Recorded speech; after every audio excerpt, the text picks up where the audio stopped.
Colorado Parks and Wildlife chose to close down one of the biggest resources for wildlife in the southern part of the state right before the next wave of babies. Yes, Colorado Parks and Wildlife has given us a cease and desist order to stop taking in any more wildlife. They came and took almost half of our wildlife patients. The foxes, the 13 raccoons, where are they, Colorado Parks and Wildlife? The porcupine, and some critical baby squirrels. Amongst their citations, one of the biggest issues is that not a single one of our outdoor squirrel cages is at standard. Even though 4 of our outdoor squirrel cages were gifted from other licensed rehabbers that use them for squirrels, and they're the same cages we've been approved and using since 2018. The same cages officers have come and looked at every single year and approved are apparently and have never been at standard. After we were reported by another wildlife rehabber for animals we are licensed for back in May, Colorado Parks and Wildlife showed up on May 22nd after 6 p.m. Our dryer had broken 2 days before and we had to pull everything out of the laundry room to work on it, so things were a lot more cluttered than normal. During his inspection, he noted IWRC standards for the porcupine and foxes. In a meeting between rehabbers and CPW in November of 2024, it was agreed that IWRC standards would be recommended but not required because it would affect a lot of the rehabbers that had been doing this for years. On top of requiring a standard they aren't requiring of all of the facilities in Colorado, they didn't even have full IWRC standards with them. IWRC has 3 caging standards for juveniles: neonate, nursing juvenile / pre-weaned, and outdoor. They came in with only the latter 2. The porcupine was a neonate when they arrived, less than a week old with her umbilical cord attached. We took a picture and posted the day her umbilical cord fell off, which was May 30th. This means she was less than 2 weeks old during the first inspection and considered a neonate. The officer could not even tell the age of the porcupine and thought she was older than she was and said she was not in proper containment. Per IWRC standards for neonates, porcupine should be in a 20-gallon, which is what she was in. The officer also wanted the foxes moved outdoors. While our outdoor fox enclosure was far above IWRC, the indoor ones were a little under.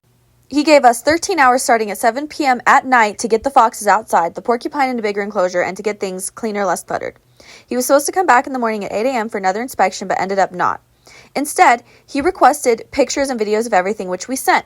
He said, quote, "Perfect, that looks great. I see the porcupine is already in there. Just shoot me a pic when the foxes get in their enclosure. I'll be in contact with you. It might be a week or so because this next week is even busier than this week. I appreciate it." And then when we sent the fox pictures right after, "Thank you. I'll reach out here in about a week or so. Come take a look at everything in person. I appreciate it."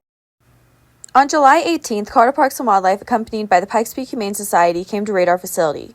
We have never been given a written warning or written notice with time to correct anything we need to change.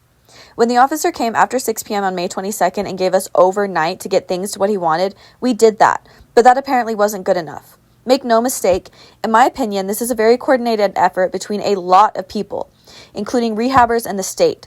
When the officers walked in, the first thing they announced was this has nothing to do with all the drama between the other rehabbers. CPW also brought animal control, and in my opinion tried to get our exotic and domestic animals taken as well, our personal pets. I feel that Officer Sarah Watson has a personal vendetta against us, as she has never met us and not once, but multiple times tried to get animal control to take a closer look at our dog and cats. These animals are not under their jurisdiction, so why? To take them, that's why. And we all know we have special needs animals that have medical issues and some with behavioral issues. They would be euthanized at the Humane Society. In my opinion, this was an effort to not just destroy us as a rehab facility, but destroy us as people by taking our pets we've had for years. I'm thankful the Humane Society did not agree that our domestic pets aren't taken care of, and they are all still safe with us. Prior to the raid, the rehabber Sarah Heckathorn, who had been harassing us, was telling other rehabbers we were going to lose our license. How would she know this? Because in my opinion, there is corruption.